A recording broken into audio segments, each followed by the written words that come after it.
नमस्कार, मेरा नाम है सौरभ पांडे और आपका स्वागत करता हूं चिटी मीडिया हिंदी पर। चिटी मीडिया पर आज हमारे साथ जो मेहमान जुड़ रहे हैं वे बेहद खास हैं। टीवी पत्रकारिता के एक मानक नाम श्री अशोक श्रीवास्तव जी का हम स्वागत करते हैं। बहुत बहुत नमस्कार सर आपको। नमस्कार सौरभ जी, बहुत बहुत शुक्रिया आपका। जी सर। सर सबसे पहले तो मैं ये जानना चाहूंगा कि आप कैसे हैं। सौरभ जी, बस ईश्वर की कृपा है। मैं यही कहता हूँ कि ये माहौल ऐसा है, ये दौर ऐसा है कि मालूम नहीं कल तक कोई व्यक्ति ठीक था, आज उसके बारे में कोई खराब खबर आ जाती है। आप जानते हैं, टेलीविजन मीडिया ने अपना एक बहुत चमकता सितारा रोहित सरदाना मेरे मित्र थे, हमने उनको खोया। सिर्फ एक दिन पहले मेरी उनसे बात हुई थी और उन्होंने कहा कि मैं बिल्कुल ठीक हूँ और मैं जल्द ही जो है वापसी करूंगा। और अगले दिन खबर आ गई कि वो हमारे बीच नहीं है। तो इसलिए कह रहा हूँ कि अभी तक ईश्वर की कृपा है और मैं यही दुआ करता हूँ, मैं यही प्रार्थना करता हूँ मुझ पर, आप पर, हम सब पर ईश्वर की ये कृपा बनी रहे। जी हम भी यही दुआ करेंगे सर कि सब ठीक रहें, सब स्वस्थ रहें। सर बढ़ते हैं अब हम थोड़ा सवालों जवाबों की तरफ। सबसे जी पहले तो मैं आपसे ये जानना चाहूंगा कि सर ये कोविड के दौरान जो पत्रकारिता रही है, चाहे वो टेलीविजन माध्यम की हो, चाहे वो प्रिंट मीडिया की बात कर लें, चाहे हम वो डिजिटल प्लेटफॉर्म से आजकल जैसे हम लोग जो पत्रकारिता कर रहे हैं इसकी बात हम कर लें, क्या मीडिया की का जो कार्यकलाप रहा है आप उससे इत्तेफाक रखते हैं, या लगता है कि कहीं ना कहीं कोविड को लेकर के सबने अपना अपना निहित एजेंडा चलाया है। किसी को गंगा में तैरती हुई लाशें दिख रही हैं, तो किसी को अस्पताल में मरते लोग दिख रहे हैं, लेकिन उसकी पड़ताल किसी को नहीं करनी है। सिर्फ उस खबर को अपने हिसाब से डिफेंड और अपने हिसाब से प्रोपेगेंडा उसका बना करके फैलाना है। तो क्या देख पा रहे हैं आप कि क्या ये पत्रकारिता का धर्म है कि ऐसी पैंडेमिक में ऐसी पत्रकारिता होनी चाहिए थी। सौरभ जी, देखिए ऐसा है कि किसी भी चीज को हम बहुत लार्जर पर्सपेक्टिव में देखें। अगर जब हम लार्जर पर्सपेक्टिव में देखते हैं तो हमें बहुत सारे अलग अलग उदाहरण दिखते हैं। जिन उदाहरणों का आपने जिक्र किया, जो आपने बताई, वो भी सच है एक तरफ, लेकिन दूसरी तरफ हम ये भी देखते हैं कि ये भी सच्चाई है। मैंने अपनी जिंदगी में पहली बार ऐसा देखा कि जो बड़े बड़े पत्रकार हैं, टेलीविजन एंकर्स हैं, संपादक हैं, भले ही उनमें कुछ ऐसे भी पत्रकार हैं, ऐसे भी संपादक हैं जिनको मैं मानता हूं कि वो पत्रकारिता कम एजेंडा ज्यादा चलाते हैं, लेकिन उसके बावजूद मैंने देखा कि वो कहीं ना कहीं से लोगों की मदद करने की कोशिश कर रहे थे। सबसे बड़ी बात जो है, अगर मैं पत्रकारों के लेवल पे कहूँ, आप देखिए सभी जो बड़े एंकर्स थे जिनके पास ट्विटर पर, सोशल मीडिया पे ब्लू टिक्स थे, जिनकी रीच बहुत ज्यादा है, उन्होंने, ज्यादातर लोगों ने अपने जो इनबॉक्स थे, डीएम थे, डायरेक्ट मैसेज बॉक्स थे, वो खोल दिए। लोग उनको कॉल कर रहे थे। जैसे मैंने भी अपना डीएम खोला, इनबॉक्स खोला, मेरे पास भी रोज बहुत सारे लोग आते थे कि यहाँ पे ब्लड की जरूरत है, यहाँ ये इंजेक्शन चाहिए, यहाँ हॉस्पिटल बेड चाहिए।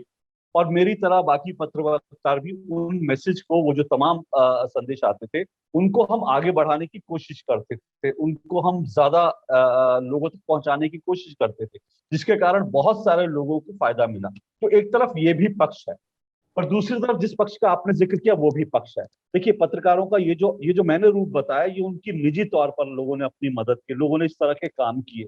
बाद में मैंने देखा एक दो मीडिया हाउस ने भी ये काम शुरू करे, लेकिन बहुत देर से। निजी तौर पर कुछ पत्रकारों ने बहुत अच्छे काम किए, इसमें कोई दो राय नहीं। लेकिन जब हम पत्रकारिता की बात करते हैं, ओवरऑल पत्रकारिता की बात कर रहे हैं, तो मैं ये मानता हूँ कि देखिए, एक तो ये बात ठीक है कि मीडिया का काम था, जो कुछ खराब हो रहा है, अगर हॉस्पिटल्स में बेड नहीं है, ऑक्सीजन नहीं है, तो मीडिया का काम था इन सबको उजागर करना, वो मीडिया ने किया। और मैं ये मानता हूँ कि जो थोड़ा बहुत मीडिया ने इसको लेकर के जो रिपोर्टिंग की, जो इसको लेकर के लगातार इस पर अटैक किया, उसके कारण सरकारों की बात करूंगा मैं। जब मैं सरकारों की बात करता हूं तो मैं ये नहीं कह रहा केंद्र सरकार, मतलब तमाम सरकारें, जो राज्यों की सरकारें हैं, केंद्र जी सरकार है, सब। उस मीडिया की जो एग्रेसिव रिपोर्टिंग, उसके कारण सरकारों ने लगातार ऑक्सीजन की सप्लाई कैसे बढ़ाई जाए, कैसे हॉस्पिटल्स के, उसको लेकर सरकारों ने काम किया। तो ये तो उजला पक्ष है, हमें ये नहीं भूलना चाहिए कि इस पूरे दौर में हमने मीडिया का एक उजला पक्ष भी देखा। जी लेकिन दूसरी तरफ जिसका आपने जिक्र किया, वो दुर्भाग्य से वो उजला पक्ष हमें कम दिखा। लेकिन लोगों में पैनिक फैलाना, फेक न्यूज फैलाना, भारत को ये दिखाना कि भारत चारों तरफ से नाकाम हो गया, एक फेल्ड स्टेट है भारत, इस तरह का दिखाने वाला, भारत में लाशें ही लाशें हैं, सड़कों पर लाशें हैं, गंगा में लाशें हैं, हर घर में लाश है, हर घर में लोग मर रहे हैं, इस तरह की पत्रकारिता करना, ऐसा भी मीडिया ने दिखाया। और ये इसका बहुत ही काला पक्ष है जो शायद हमको हमको बरसों बरस याद भी रखना पड़ेगा, और हमें ये भी सोचना पड़ेगा कि इस तरह की पत्रकारिता हिंदुस्तान में क्यों हुई। मैं एक सबसे बड़ा आपको उदाहरण है, मैं जब ये बात करता हूँ तो मैं ये मानता हूँ, और बड़ी जो बात कह रहा हूँ पूरी जिम्मेदारी से कह रहा हूँ, मैं ये मानता हूँ कि जो भारत में चाहे ऑक्सीजन की कमी हो, चाहे भारत में हॉस्पिटल के बेड्स की कमी हो, इसको लेकर के जो कुछ समस्या थी वो जेन्युइन समस्या थी, लेकिन उसके बावजूद मैं पूरी जिम्मेदारी से ये भी मानता हूं कि सबको इतना ज्यादा मीडिया ने एम्पलीफाई किया, इसको इतना ज्यादा दिखाया कि इसका जो नेगेटिव इम्पैक्ट था वो बहुत एक नेगेटिव इम्पैक्ट जो है पड़ा, और बहुत सारे लोगों ने, अगर उनकी सांसें टूटी हैं इस लड़ाई में, तो मैं ये मानता हूं उसके लिए कहीं ना कहीं मीडिया का एक वर्ग भी दोषी है। मैं आपको सीधी सी बात बताता हूँ, एक मेरा खुद का उदाहरण है। जब मैं खुद अपने माता पिता को लेकर हॉस्पिटल गया, दिल्ली के राजीव गांधी जो सुपर स्पेशलिटी हॉस्पिटल है, जहां अल्टीमेटली 4 घंटे तक अपने माता पिता जी को हॉस्पिटल में एडमिट कराने का इंतजार करने के बाद 4 घंटे में मैंने जो अस्पताल की स्थिति देखी, उसके बाद मैंने तय किया कि मैं अपने माता पिता को हॉस्पिटल में नहीं रखूंगा, मैं उनको वापस घर ले आया और मैंने घर में उनका इलाज किया। हालांकि उनकी स्थिति उस वक्त बहुत नाजुक थी, लेकिन मैं ये कह रहा हूं उस वक्त उन 4 घंटों में मैंने देखा कि हॉस्पिटल में जो व्यक्ति आ रहा था वो इस तरह से बदहवासी में आ रहा था, उसको किसी को अगर कोरोना हुआ वो इस तरह से आ रहा था कि जैसे उसको कोरोना हो गया और अब वो बचेगा नहीं।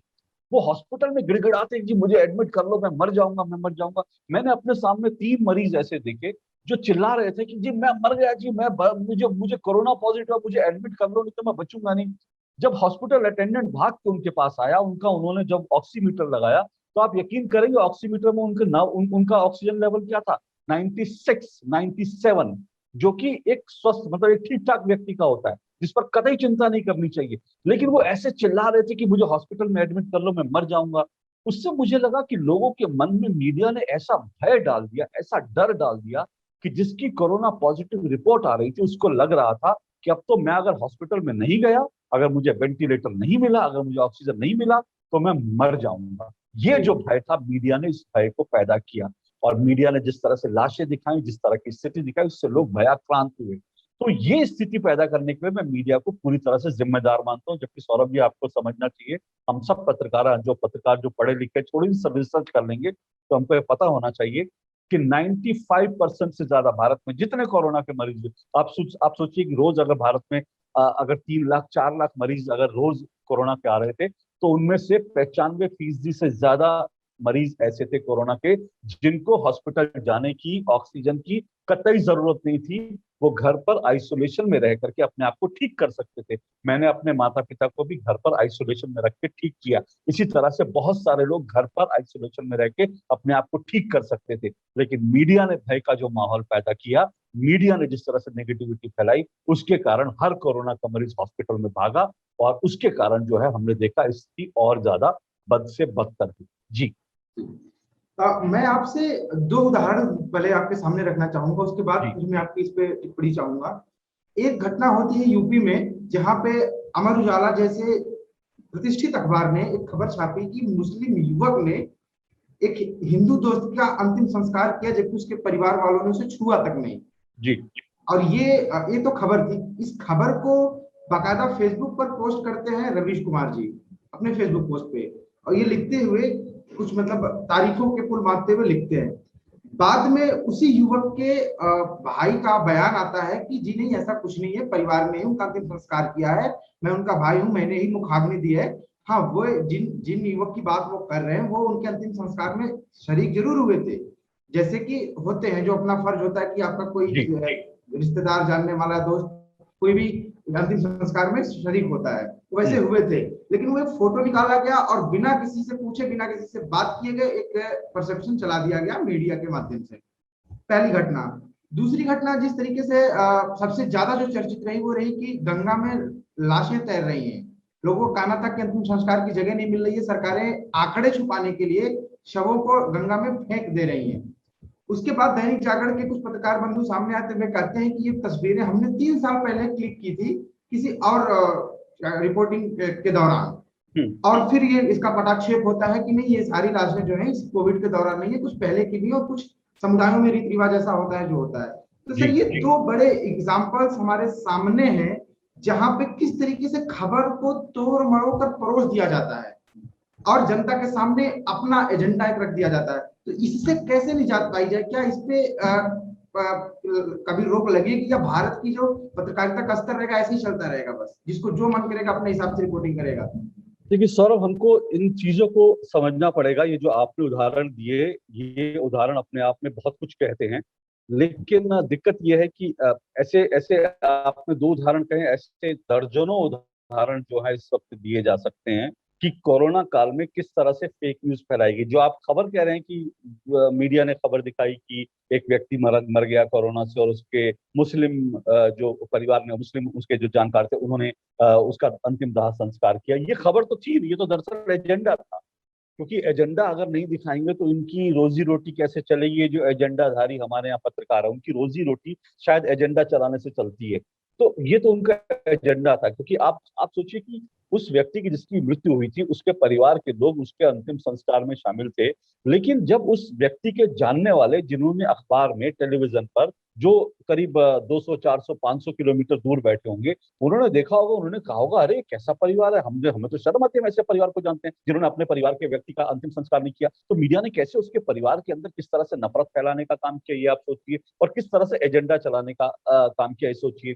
इसी तरह से अरुंधति रॉय जैसी, जिनको बड़े इंटरनेशनल अवार्ड मिले हैं भारत में, जिनको कुछ लोग जो है बहुत बड़ा उनको एक्टिविस्ट, पत्रकार, पता नहीं क्या क्या मानते हैं, उन अरुंधति रॉय ने जो है ट्वीट किया, लेख लिखा कि कोरोना काल में भारत को लेकर के भारत में जो है वो जो है मुसलमानों के साथ भेदभाव किया जा रहा है। और अरुंधति रॉय अकेली नहीं है। आपको याद होगा, जब कोरोना की कुछ समय पहले, कोरोना की जब पहली लहर का हम सामना कर रहे थे, उस वक्त जो है, मुझे अखबार का नाम याद नहीं, लेकिन शायद इंडियन एक्सप्रेस अखबार था या कौन सा अखबार था, इंडियन एक्सप्रेस ने भी और शायद कुछ अखबारों ने भी इस तरह की खबर छापी थी कि अहमदाबाद के एक हॉस्पिटल में मुसलमानों और हिंदुओं का अलग अलग वार्ड है।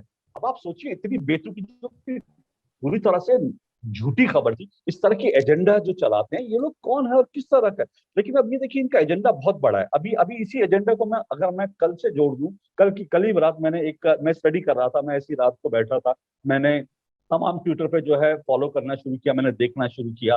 अभी आपको मालूम है, दिल्ली में एक बच्ची के साथ जो पानी पीने एक मस्जिद के अंदर गई थी, उस बच्ची के साथ जो है एक मौलवी ने बलात्कार किया। ये मामला जो है इस वक्त बड़ा सुर्खियों में है।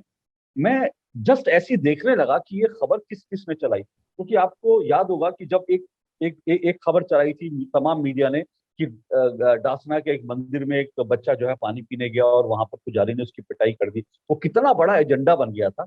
लेकिन उसके पीछे क्या कहानियां थी वो तो एक अलग बात है, क्योंकि बाहर प्याऊ लगा था, उसके बाद बच्चा अंदर गया, उसको लेकर तमाम तरह के सवाल है। लेकिन वो भी छोड़ दीजिए, एक बच्चा पानी पीने जाता है, उसकी पिटाई हो जाती है एक तरफ, लेकिन एक बच्ची पानी पीने जाती है और उसके साथ बलात्कार हो जाता है। दोनों घटनाओं का अगर आप तुलना करेंगे, तो पिटाई जिस बच्चे के साथ हुई, वो बच्चा तो शायद 2 साल में, 3 साल में, 4 साल में उस पिटाई की बात को भूल जाएगा। एक हफ्ते में उसके जख्म जो है वो भर जाएंगे, अगर उसको उसको ज्यादा चोट लगी होगी। लेकिन जिस बच्ची के साथ मौलवी ने बलात्कार किया मस्जिद के अंदर, क्या वो बच्ची जो है कभी जिंदगी में मस्जिद के अंदर जा पाएगी? क्या वो बच्ची जो है, उसके जिंदगी भर उसके जख्म जो है, सिर्फ बच्ची नहीं, उस बच्ची के परिवार का सोचिए, उस बच्ची के परिवार का के ऊपर कितने गहरे जख्म जो है इस घटना से लगे होंगे। लेकिन मैं देख रहा था, बायर, प्रिंट प्रिंट और स्क्रोल इन, ये चार देश की बड़ी अपने आप को कहती हैं कि हम मीडिया के लिए, हम बड़ा मीडिया के लिए आवाज उठाने वाले लोग हैं।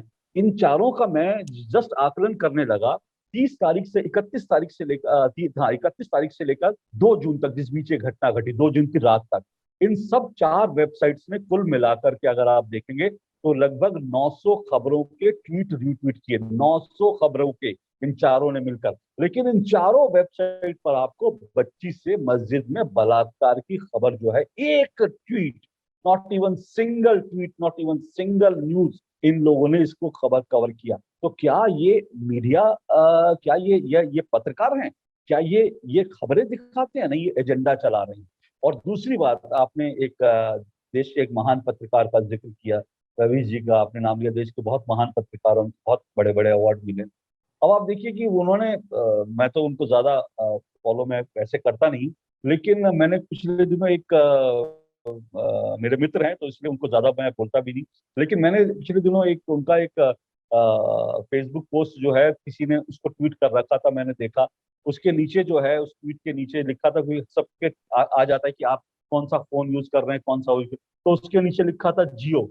तो वो जियो से, जो रिलायंस का जियो है, वो उससे जो है वो अपना, यानी कि वो भी रिलायंस का जियो इस्तेमाल करते हैं, तो कोई दिक्कत नहीं है। रिलायंस का जियो, रिलायंस एक भारत की कंपनी है, उसका जियो आप इस्तेमाल करें तो कोई दिक्कत नहीं है। लेकिन आप इसी रिलायंस को दिन भर गाली देते हैं कि इन्होंने तो लूट लिया, देखो रिलायंस आ गया, इसने ये करा। इसी तरह से दिल्ली के मुख्यमंत्री जी को ले लीजिए, जब तक गाली देना हो तो रिलायंस है, अडानी अंबानी है, लेकिन जब ऑक्सीजन मांगनी होगी तो रिलायंस के सामने हाथ फैलाएंगे, अंबानी अडानी के सामने हाथ फैलाएंगे। तो ये जो डबल स्टैंडर्ड है ना, ये बहुत है। लेकिन जैसे आपने कहा ना कि इसका क्या होगा, मीडिया के स्तर का क्या होगा, ये विषय मेरे आज ही, मैं इस विषय पर बहुत गंभीरता से सोच रहा था, किस तरह की जो एजेंडा चलता रहेगा, क्या होगा। तो जैसे मैंने आपको बताया, इन चारों वेबसाइट ने मौलवी के बलात्कार की खबर, एक खबर नहीं चलाई, तो मैं सोच रहा था। लेकिन साथ साथ हमें ये भी नहीं भूलना चाहिए, आज ही एक और बड़ी खबर आई, वो ये कि विनोद दुआ जो है, विनोद दुआ साहब, उनके ऊपर जो मामला था वो कोर्ट में गया, और कोर्ट ने कहा कि उनके ऊपर ये चार्जेस लगाए गए थे कि वो लोगों को, उन्होंने भड़काने के लिए पत्रकारिता, मीडिया का इस्तेमाल किया, अपने प्लेटफॉर्म का इस्तेमाल किया। कोर्ट ने उनको कहा विनोद दुआ बिल्कुल निर्दोष हैं। तो देखिए, और जब इस तरह की खबरें आती है ना, फेक न्यूज आती है, जब मैंने भी ये डाली खबर, जब मैंने भी आज, जब मैंने कल रात को ट्वीट किया कि इन चारों वेबसाइट ने, क्विंट, प्रिंट, स्क्रोल इन और वायर ने मौलवी से बलात्कार की एक भी खबर नहीं डाली, तो उसके जवाब में लोग लिख रहे थे सरकार क्यों नहीं करती, सरकार इन मीडिया उनको क्यों नहीं करती। जब हम कभी फेक न्यूज, इनकी कोई फेक न्यूज हम पकड़ते हैं, ट्वीट करते हैं, तो लोग लिखते हैं कि इनको उठा के सरकार क्यों नहीं इनके खिलाफ कार्रवाई करती। तो देखिए, सरकार इनके खिलाफ कोई कार्रवाई नहीं कर सकती। अगर करेगी तो उसका हल वही होगा, क्योंकि अदालतों में मामला जाएगा, अदालतों में जो है, क्योंकि हमारे यहाँ मीडिया को जिस तरह के रसूख हासिल है, हमारे यहाँ जिस तरह की आजाद मीडिया ख्यालात की बात होती है, और होनी भी चाहिए, तो इसलिए मीडिया इसमें कुछ नहीं कर पाएगा। लेकिन इसको लेकर हमको सावधान रहना पड़ेगा। हम, जब मैं हम की बात करता हूं, मैं देश के लोगों की बात करता हूं। देश को समझना होगा कि कौन दरअसल पत्रकारिता कर रहा है, कौन एजेंडा चला रहा है, कौन दरअसल एजेंडा चला रहा है। जियो के मोबाइल को इस्तेमाल करके जियो को गाली देने वाले कौन लोग हैं, जियो को गाली देकर उससे ऑक्सीजन मांगने वाले कौन लोग हैं, मंदिर में एक बच्चे को थप्पड़ मारने की घटना पर हंगामा मचा के, लेकिन मस्जिद में एक बच्ची से बलात्कार की खबर को दबाने वाले, छुपाने वाले कौन लोग हैं। तो इनको हमको देखना पड़ेगा, समझना पड़ेगा। जब देश समझेगा, जब उनको पता चलेगा कि विनोद दुआ साहब दरअसल पत्रकारिता नहीं करते, वो एजेंडा चलाते हैं, जब हमको ये पता चलेगा, ललन टॉप जिसकी हम बात करते हैं, जिसको इंडिया टुडे जैसे ग्रुप ने ललन टॉप को वो कर रखा है, लेकिन आप देखिए ललन टॉप जैसा वो ये लिखता है, उसकी खबर जो है, उसने उसने लिखा सेंट्रल विस्टा प्रोजेक्ट को, उसने लिखा कि ये प्रधानमंत्री का निवास बन रहा है। आप सोचिए कितनी शर्मनाक बात है, प्रधानमंत्री मोदी का निवास बन रहा है वो, इस तरह की खबरें ललन टॉप करता है।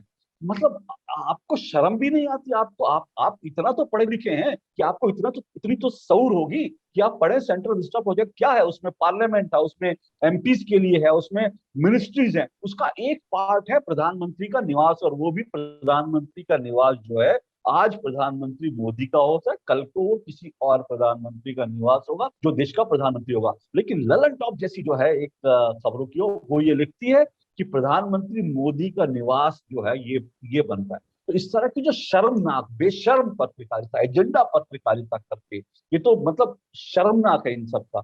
इनको लेकर के पब्लिक को जागरूक होना पड़ेगा। आपके जैसे जो लोग हैं उसको उठाते रहे, मेरे जैसे लोग जो इन पर उंगली उठाते रहे, क्योंकि ये लोग बहुत अपने आप को, ये लोग बहुत तुर्रम खां समझते हैं। ये दुनिया को कहते हैं कि सवाल पूछो, सवाल पूछो, सवाल पूछना पत्रकारिता होती है। तो हमको इनसे सवाल पूछने चाहिए कि भाई आप ये कौन सी पत्रकारिता कर रहे हो, आप ये किससे पैसा लेके पत्रकारिता कर रहे हो, आप ये कौन से टूल किट की पत्रकारिता कर रहे हो। तो हमको इनको सावधान, सतर्क होना पड़ेगा। एनडीटीवी एक एजेंडा चलाता था, और एजेंडा उसका धीरे धीरे एक्सपोज होने लगा। जैसे, और जब एनडीटीवी का एजेंडा की, जब आप और हम सावधान सतर्क होंगे, तो जिस तरह से एनडीटीवी की टीआरपी गिरी, उसको देखने वाला आज मुट्ठी भर लोग हैं। तो जब इनकी टीआरपी कम हो जाएगी, इनको देखने वाले कम हो जाएंगे, तब जो है इस फर्क पड़ेगा। नहीं तो इसमें सरकार, इसमें अदालतें कुछ नहीं कर सकती। हमें इनकी क्रेडिबिलिटी पर और इनको एक्सपोज करके इनकी क्रेडिबिलिटी में सवाल उठाना पड़ेगा। हालांकि एक बात और याद रखिए अंत में इस बात को, ये भी याद रखिए, अगर हम इनकी क्रेडिबिलिटी, इनकी इनकी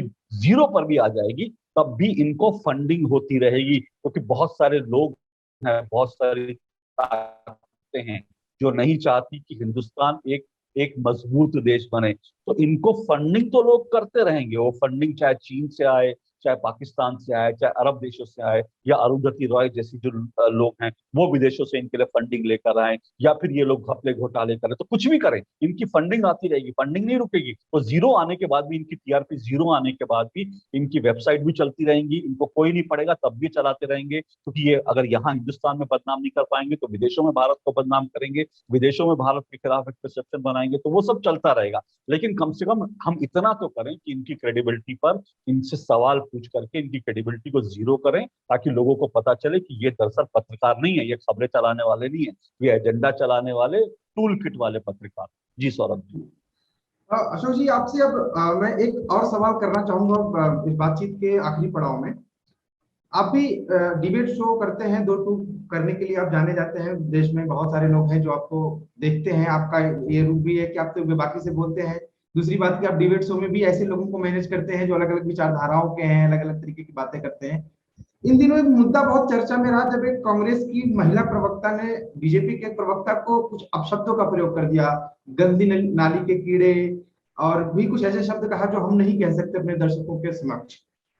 तो आपको क्या लगता है कि डिबेट्स का स्तर बौद्धिक रूप से इतना गिरता क्यों जा रहा है भारत में? भारत एक विमर्श का देश रहा है, बुद्धिजीवियों का देश रहा है, जहां पे शंकराचार्य और मंडन मिश्र बैठ करके शास्त्रार्थ करते रहे हैं, अपने अलग विचारधाराओं का संगम होता रहा है। उस देश में अब क्या ये स्तर रहेगी भाषा की कि गाली गलौज किया जाएगा? तो मैं आपके माध्यम से जानना चाहता हूँ कि कैसे हो जाता है डिबेट शो में, ऐसी चीजें कैसे हो जाती हैं? मतलब क्या माहौल इतना गर्म हो जाता है स्टूडियो के अंदर कि बस कुछ भी कह देना है, किसी को गाली गलौज भी कर देना है, और ऐसा ही होता रहेगा डिबेट? सौरभ जी, ये बड़े दुर्भाग्य की बात है जिस तरह की इस वक्त हमारे यहाँ पत्रकारिता हो रही है, जिस तरह की हमारे डिबेट्स हो रही हैं, ये और जो अभी हाल में जो इंसिडेंट्स हुए वो तो बहुत ही शर्मनाक इंसिडेंट है। इस तरह की भाषा, मतलब एक शब्द तो उसमें इस्तेमाल किया था, मैंने उसको ट्वीट भी किया, गल आगे कुछ और वर्ड था, वो मैं और आप यहाँ पर बैठ कर कुछ टक्कर भी नहीं कर सकते। कांग्रेस के एक प्रवक्ता ने उस शब्द का इस्तेमाल किया टेलीविजन में। तो ये तो बड़ा ही, ये एक तो मैं मानता हूँ कि एक तो ये है कि अगर आप इतने सालों में देखेंगे, एक तो प्रवक्ताओं का स्तर जो है बहुत कम हो गया है, तमाम प्रवक्ताओं की अगर आप बात करेंगे, क्योंकि प्रवक्ताओं के बाद अब फैक्ट्स नहीं होते, कुछ गंभीर चर्चा करने का नहीं होता, तो उसके कारण जो है वो इस तरह की गाली गलौज करना शुरू कर देते हैं। माहौल बहुत गर्माया है, इसमें कोई दो राय नहीं। मेरे शो में खुद भी कई बार ऐसा हो चुका कि एक प्रवक्ता आए, उन्होंने कुछ कह दिया, लेकिन मैं एक बात को एक बड़ा दिलचस्प आपको वाकया बताता हूँ। जब मेरे एक शो में, मैं जब शो कर रहा था, दीप सिद्धू के बारे में एक बात आई थी कि दीप सिद्धू जो है, जब 26 जनवरी वाला इंसिडेंट हुआ था, तो दीप सिद्धू को लेकर के 26 जनवरी वाले इंसिडेंट में जो लाल किले पर जो हंगामा हुआ था, उसको लेकर हम लोग शो कर रहे थे। वहां मेरे कांग्रेस के जो प्रवक्ता थे, मेरे मित्र हैं, उनके साथ हमने चाय पकौड़े बैठ के खाए हैं, लेकिन वो अक्सर मेरे शो में आते हैं, गर्म हो जाते हैं, पता नहीं, मुझे नहीं मालूम इतने गर्म क्यों होते हैं, लेकिन वो हो जाते हैं, उनकी आदत है, तमाम टेलीविजन चैनल में ऐसे ही करते हैं।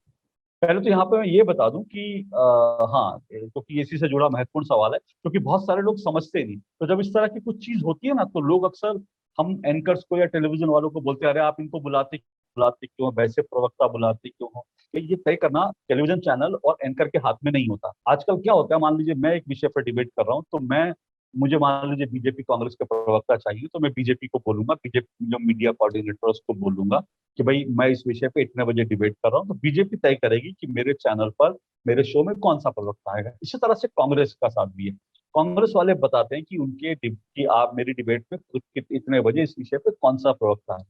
तो हम लोगों के हाथ में प्रवक्ता तय करना बिल्कुल नहीं है। तो एक तो चीज ये होगी। तो मैं जब बता रहा था कि वो जो प्रवक्ता मेरे शो में आए, तो उन्होंने छूटते ही कहा, उन्होंने कहा कि अशोक जी, आपको मालूम है कि दीप सिद्धू को सरकार ने विदेश में जो है भगवा दिया, क्योंकि वो बीजेपी का आदमी था, तो दीप सिद्धू को उसको भगा दिया, वो विदेश में सुरक्षित बैठे।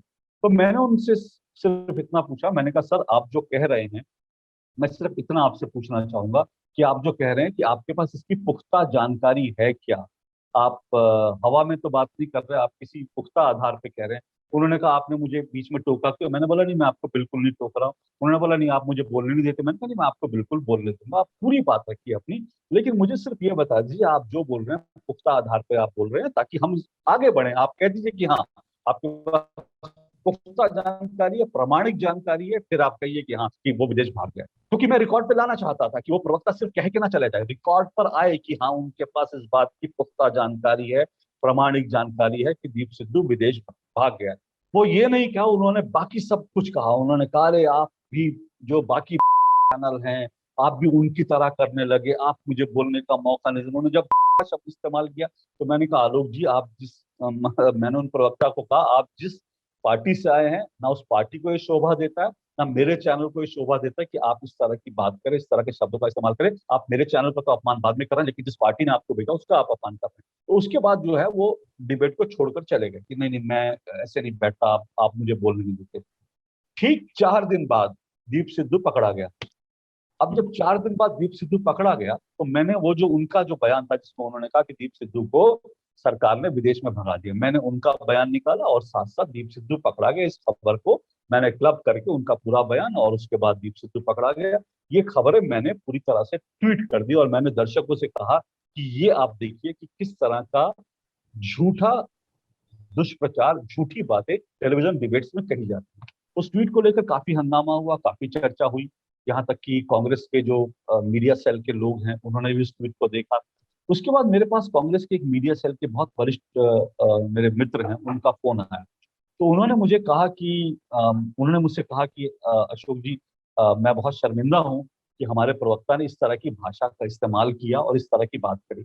मैंने कहा सर प्रवक्ता आपके हैं, आपको देखना है किससे आपकी पार्टी को फायदा हो रहा है नुकसान हो रहा है। तो वो बोलकर चले गए। तो उन्होंने कहा नहीं नहीं मुझे लगता है कि इस तरह की चीज नहीं है ये, और आपके शो में तो बिल्कुल नहीं होनी चाहिए क्योंकि आपके शो में आप बोलने का मौका देते हैं बड़ा। मैंने कहा बिल्कुल, और उस दिन मैं बोलने का मौका दे रहा था, मैं उनको सिर्फ कह रहा था कि आप प्रामाणिक जानकारी है। अब देखिए उनकी जानकारी प्रामाणिक नहीं निकली, तो ये पूरा इंसिडेंट हुआ। तो उसके बाद उनको लगा, उन्होंने कहा नहीं हम सॉरी, तो इस तरह की चीज हुई। लेकिन इसमें देखिए प्रवक्ताओं का रोल तो होता ही है। अब मैं एक बात और कहता हूँ, इसमें एंकर्स का भी बहुत बड़ा रोल होता है, बहुत बड़ा दोष है एंकर्स का। दिक्कत क्या है कि आजकल एंकर्स भी रिसर्च करके नहीं आते, और जब रिसर्च करके नहीं आते तो उनको भी लगता है कि इस तरह की कुछ छीछा लेदर टाइप चीज हो जाए ताकि उनको उनके शो इसी पर हिट हो जाए, टीआरपी भी मिलेगी, गाली गलौज सब। देखिए वो गाली गलौज की हम बैठकर उस चर्चा कर रहे हैं, उस शो को चाहे आपने देखा या मैंने देखा, देखा नहीं देखा कोई फर्क नहीं पड़ता, हम उसकी चर्चा कर रहे हैं तो उसको टीआरपी मिलेगी ना, और उन प्रवक्ता को भी टीआरपी मिलेगी। तो एक तो टीआरपी बटोरना, दूसरा मीडिया के लोग इस पर रिसर्च करके नहीं बैठते हैं। जैसे मैं आपको एक और बताऊं, एक वामपंथी नेता है, मैं उनका नाम भूल रहा हूँ, लेफ्ट के एक हैं, तो वो कश्मीर पर मेरे शो में कई बार आए, वो मेरे शो में पहली बार आए, और उन्होंने पहली बार में आके ये बोला कि बुरहान वानी को बाकायदा महबूबा मुफ्ती सरकार ने उनके परिवार को सहायता राशि दी थी। जब उन्होंने पहली बार कहा तो मैंने उनको काउंटर किया, मैंने बोला कि नहीं नहीं आप गलत कह रहे हैं और इस बात को आगे मत बढ़ाइए क्योंकि ये फेक न्यूज। उन्होंने बोला आप ऐसे कैसे कह रहे हैं, बिल्कुल खबर। तो मैंने ज्यादा debate नहीं पढ़ी। उसके बाद उन्होंने फिर ये मुद्दा उठाया और मैंने फिर उनको काउंटर किया। मैंने कहा सर मैं आपको पहले भी कह चुका हूँ ये फेक न्यूज है, आप झूठ बोल रहे हैं, ऐसा मेरे शो में मत करिए। लेकिन वो दूसरी बार भी बहस करते रहे। तीसरी बार जब वो मेरे शो में कश्मीर पर आ रहे तो मुझे पता था वो ये फेक न्यूज फिर फैलाएंगे। उस दिन मैंने जो इसको लेकर एक आरटीआई लगी, क्योंकि ये खबर पहले आ गई थी। मैंने कहा ना लोग रिसर्च नहीं करते, पढ़ते नहीं। पहले ये अखबार में खबर चला दी कि बुरहान वानी के परिवार को महबूबा मुफ्ती सरकार ने आर्थिक मदद दी, बीजेपी भी उस सरकार का हिस्सा थी।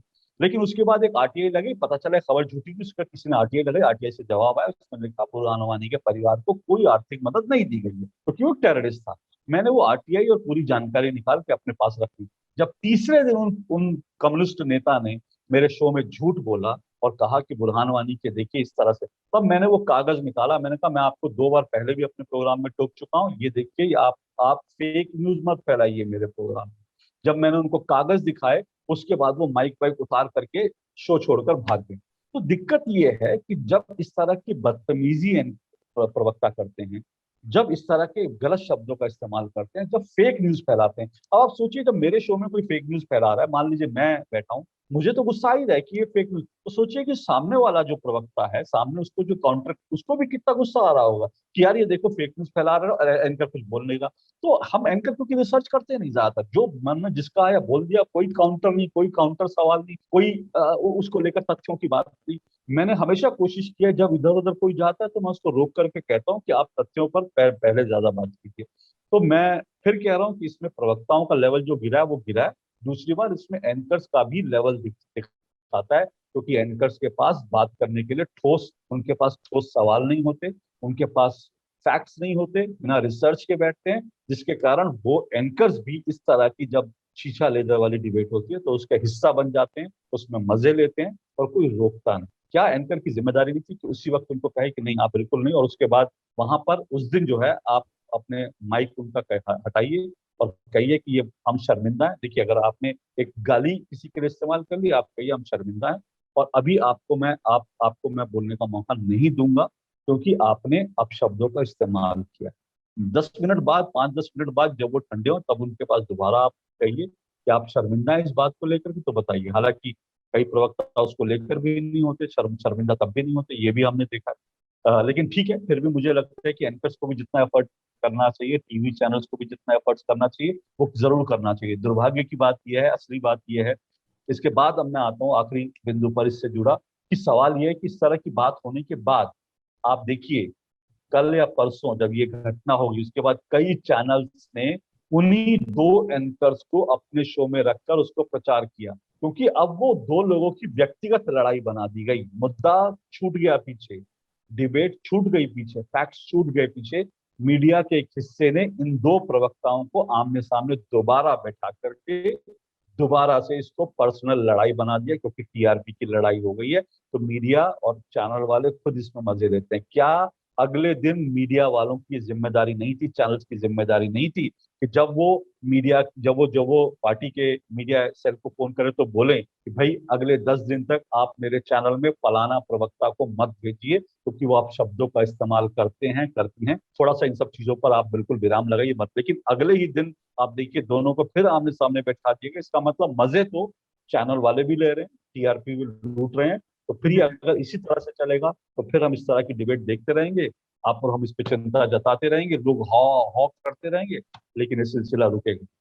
जी जी अशोक जी, आप समसामयिक मुद्दों पर इसी तरीके से बेबाकी से अपनी राय रखते रहिए। हम तो आपसे यही प्रार्थना करेंगे। बाकी दर्शकों को हमारी ये बातचीत कैसी लगी, मैं अपने दर्शकों से अनुरोध करूंगा कि वो कमेंट सेक्शन में जरूर बताएं। साथ ही साथ हमारे चैनल को भी सब्सक्राइब करें ताकि और शेयर भी करें ताकि हमारे वीडियोस और भी लोगों तक पहुंच सके। और मैं आपसे एक निवेदन ये करूंगा कि आप हमारे दर्शकों से वादा करके जाइए कि फिर किसी ऐसे टॉपिक पर जिसपे बात करना बेहद जरूरी है, जो संवेदनशील मुद्दा है आम जन के लिए, उस पर आएंगे और हमसे और इसी तरह अर्थपूर्ण चर्चा हम लोग करते रहेंगे। तो आपका बहुत बहुत शुक्रिया। और साथ ही बिल्कुल साथ सौरभ जी, मैं जी बिल्कुल सौरभ जी, मैं जरूर आऊंगा। मैं पत्रकार तो हूं और पत्रकार का काम मैं अपने टीवी शो में जो करूं या मैं अपने सोशल मीडिया पे जो, और आप जैसे जो युवा पत्रकार हैं जो यूट्यूब चैनल अलग अलग चीजों पर चला रहे हैं, उनकी एक बहुत अहम भूमिका है। क्योंकि बहुत सारी बातें, आप जैसे मान लीजिए कि मैं अपने चैनल पे बैठ के दूसरे चैनल को लेकर के चर्चा नहीं कर सकता, क्योंकि ये विषय ऐसे हैं कि दूसरे चैनल हम लोग इस तरह की चर्चा नहीं करते। लेकिन यूट्यूब एक बड़ा पावरफुल मीडियम है। आप जैसे युवा जो कर रहे हैं पावरफुल मीडिया में, आप इतना इन लोगों को एक्सपोज करना, ये जो एजेंडाधारी पत्रकार हैं इनको एक्सपोज करने का काम आपको हमको मिलकर करना। और इसके लिए आप जब कहेंगे आपके चैनल पर जब कभी ऐसा विषय होगा, मैं जरूर आऊंगा। मैं बेबाकी से बोलने में मुझे कई बार कीमत या नहीं, मेरे लिए भी आप शब्दों का इस्तेमाल करते हैं, लेकिन इन सब चीजों से अगर हम डर जाएंगे तो कुछ होगा नहीं। बेबाकी हमारी जिंदा रहनी चाहिए, और अगर देश के लिए हमें कुछ करना है तो हमें बेबाकी से बोलना पड़ेगा। क्योंकि मेरी लड़ाई, आपकी लड़ाई, और जो जिनका हमने जिक्र किया, जो ये एजेंडाधारी, टूलकिटधारी और ये जो फेक न्यूज फैलाने वाले जो लोग हैं, इनसे आपकी और मेरी कोई पर्सनल दुश्मनी कतई नहीं है। लेकिन ये लोग देश को बदनाम करने वाले हैं, तो इसलिए इनको एक्सपोज करना जरूरी है। क्योंकि एक पत्रकार होने के नाते समाज और देश के प्रति हमारा कुछ कर्तव्य बनता है। इसलिए आप जब कहेंगे मैं जरूर आऊंगा। सौरभ जी, बहुत अच्छा लगा आपसे बात करके, बहुत बहुत शुक्रिया। बहुत बहुत धन्यवाद सर आपका, बहुत बहुत शुक्रिया। Thank you. Please remember to subscribe to us and switch on the notifications for this channel. For our other social media links, more content, and to support our work, please visit citti.net. Dhanyavad. Namaskar.